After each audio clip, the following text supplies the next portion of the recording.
అదే RTV app వార్తల్ని క్షణాల్లో చదివే అవకాశం ఉంటుంది. ఒక న్యూస్ పేపర్, ఒక టెలివిజన్ ఛానల్ మీ చేతుల్లో ఎప్పుడూ ఉంటాయి.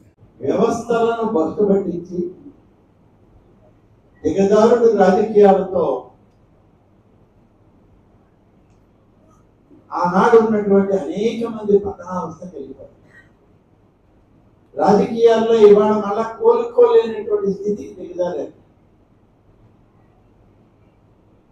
అనవసరమైన కేసులో, తప్పుడు కేసులో పెట్టి వేధించాల్సిన అవసరం ఇవాళ కూటమి ప్రభుత్వానికి లేదు. వాస్తవాలని ప్రజల ముందు పెట్టి ఎన్నికల్లో పోటీ చేశాము. 5 సంవత్సరాల్లో మీరు అన్ని వ్యవస్థల్ని దిగజార్చి భ్రష్టు పట్టించారు. వాటన్నిటినీ ప్రజల మధ్యలో పెట్టాం. ఎన్నికల సందర్భాల్లో చెప్పాం, ఈ విధంగా వ్యవస్థలే దిగజారిపోయింది. ఈ 5 సంవత్సరాల్లో మాకు అవకాశం ఇవ్వండి అని అంటే కూటమి నాయకత్వాన్ని నమ్మారు, విశ్వసించారు. చంద్రబాబు నాయుడు గారు, పవన్ కళ్యాణ్ గారు, అలాగే నరేంద్ర మోడీ గారి నాయకత్వం బలీయమైనటువంటి వ్యవస్థని ఈ రాష్ట్రంలో, ఈ దేశంలో ఇవ్వగలదని నమ్మి 94% ఓట్ బ్యాంక్తో తిరిగి మాకు ప్రభుత్వాన్ని అప్పచెప్పారు. మాకు అక్రమ కేసులు పెట్టాల్సిన అవసరం లేదు. గత 5 సంవత్సరాల్లో మీరు చేసినటువంటి తప్పులను మేము ఎన్నికల ముందు కూడా ఎత్తి చూపించాం. ఎవరెవరు ఎటువంటి కార్యక్రమాలు చేశారో చూపించాం. వాటి మీదే ఇవాళ కేసులు నడుస్తున్నాయి. మీరు అక్రమం చేయొచ్చు, దారి దోపిడీ చేయొచ్చు, మీరు అన్యాయంగా ప్రవర్తించవచ్చు, ప్రభుత్వాన్ని నైతిక పతనావస్థకి తీసుకువెళ్ళొచ్చు. మీరు ఎలాగో పతనం అయిపోతున్నారు, వ్యవస్థలను కూడా పతనం చేశారు. ఆ పతనావస్థకు వెళ్ళినటువంటి విషయాలను ప్రజలకి చెప్పినప్పుడు మీ తప్పులు ఉన్నాయి, మీ నిర్ణయాలు ఉన్నాయి. ఆ నిర్ణయాలని ఈరోజు రాజ్యాంగబద్ధంగా, చట్టబద్ధంగా దాన్ని న్యాయస్థానాల ముందు, ప్రజల ముందు పెట్టేటువంటి ప్రయత్నమే మేము చేస్తున్నాం. మేమేమో చట్టాలకు వ్యతిరేకంగా పోవడం లేదు, రాజ్యాంగానికి వ్యతిరేకం కాదు.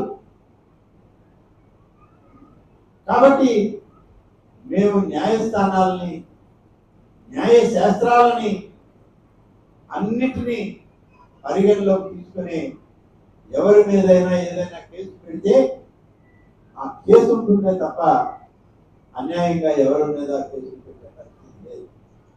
ఆ కార్యక్రమం మీరు చేశారు గతంలో 5 ఏళ్ళు. మీకు తలవంచకపోతే తప్పుడు కేసులు పెట్టారు. పోలీసులు రాజ్యంతో కొట్టించారు. వాళ్ళు ఎమ్మెల్యేలైనా, ఎంపీలైనా, గతంలో మాజీ మంత్రులైనా, ఎంత పెద్ద హోదాలో ఉన్నా వాళ్ళని భయానకంగా హింసించారు.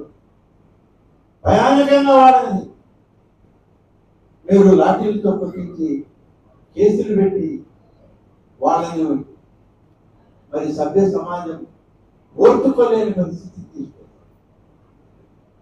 మరి ఇవాళ మీరు మళ్ళీ మమ్మల్ని మాట్లాడారు.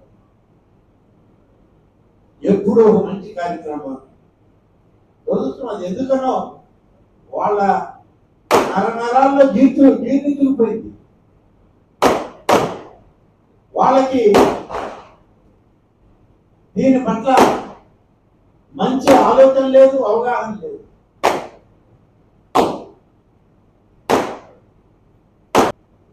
ఎప్పుడు ఒక మంచి కార్యక్రమం, ఎప్పుడు ఏదైనా ఒక దైవ కార్యక్రమం ప్రభుత్వం ఆ యొక్క పండుగ రోజుల్లో చేసుకుంటే దానికి ఒక అపసమే, దానికి ఒక అపప్రదాన్ని ఆపాదించడం, ఇది ఒక ఆనవాయితీగా తయారైపోయింది. ఇటువంటి వాళ్ళని ఏం చేయాలని నేను చెప్పండి. ఇటువంటి వాళ్ళకి ఇవాళ పూలమాల వేసి పెద్ద పెట్టి వేయమంటారా మమ్మల్ని? ఆంధ్రప్రదేశ్ రాష్ట్రం విభజించబడింది. 2014 విభజించబడి మనం అందరం కూడా ప్రతి నిత్యం సీతారాముల్ని స్మరించుకోవాలి. హిందూ ధర్మం ప్రకారం, సాంప్రదాయం ప్రకారం, ఆగమ శాస్త్రాల ప్రకారం భగవంతుడిని సేవించడం అనేటువంటిది ఇవాళ మాత్రం ఉన్నటువంటి తొలి కర్తవ్యం. కళ్ళు తెరవగానే ఒక భగవంతుడి ఫోటోకి, అది వెంకటేశ్వర స్వామి, సీతారాముల, లేకుంటే మరొక విఘ్నేశ్వరుడా, మరొకరా, శివుడా, పార్వత, ఎవరినో ఒకరిని కూర్చుకుంటాం. కానీ దురదృష్టం, నాస్తికులు గత 5 సంవత్సరాల్లో ఈ రాష్ట్రాన్ని పరిపాలించారు. వాళ్ళ నాస్తికత్వంతో ఆలయ వ్యవస్థ, దేవాదాయ వ్యవస్థ భ్రష్టు పట్టిపోయింది. ఆఖరికి వచ్చిన భక్తులకి పెట్టే ప్రసాదం కూడా ఇవాళ పాచిపోయేటువంటి ప్రసాదాన్ని పెట్టి క్వాలిటీ లేనటువంటి సరుకులతో మరి భక్తులను కూడా అవమానించే 5 సంవత్సరాలు చూసాం. మన కళ్ళ ముందు జరిగింది. భద్రాచలం విడిపోయింది. మనకి ఉమ్మడి ఆంధ్రప్రదేశ్ లో భద్రాచల శ్రీరామనవమి రోజు కొలుచుకొని లక్షలాది మంది తరలిపోయి సీతారాముల కళ్యాణాన్ని చూస్తాం. ఇవాటికి టీవీలు వచ్చాయి, టెక్నాలజీ పెరిగింది కాబట్టి భద్రాచలంలో జరిగే సీతారాముల కళ్యాణాన్ని కోట్లాది మంది తెలుగు ప్రజలు వీక్షించారు, చూశారు, ధరించారు. విడిపోయిన ఆంధ్ర రాష్ట్రంలో ప్రతి గ్రామంలో రామాలయం ఉంది, ప్రతి ప్రాంతంలో రామాలయం ఉంది.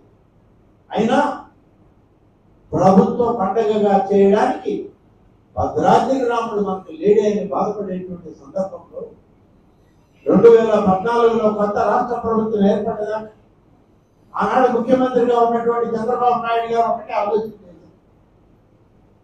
ఆంధ్రప్రదేశ్ రాష్ట్రానికి కూడా సీతారాములు కావాలి, సీతారామ కళ్యాణం ఈ ప్రజలకి చూడాలి, చూసి ధరించాలి, ఆంధ్రప్రదేశ్ లో కూడా రామరాజ్యాన్ని మనం ఏర్పాటు చేయాలని చెప్పి ఒక మంచి సంకల్పంతో 2 ప్రసిద్ధి కలిగినటువంటి ఆలయాల గురించి ఆలోచన చేస్తే పండితులందరూ కలిసి నిర్ధారణ చేసినటువంటి ఆలయం కడప జిల్లాలోని ఒంటిమిట్ట గ్రామంలో వెలిసినటువంటి కోదండరామస్వామి ఆలయాన్ని దాన్ని ఎంపిక చేయడం జరిగింది. రాష్ట్ర పండుగగా కోదండరామస్వామి సీతమ్మ తల్లి యొక్క కళ్యాణం అక్కడ చేయాలని చెప్పి నిశ్చయించారు. అదే ఆనవాయితీగా చేస్తున్నాం. అలాగే 2వ ఆలయం విజయనగరం జిల్లాలోని రామతీర్థంలో గత ప్రభుత్వ హయాంలో ఏం జరిగిందో మనందరికీ తెలుసు. రామచంద్ర ప్రభు యొక్క తలనే వెరక్కొట్టి పక్కన పారేశారు.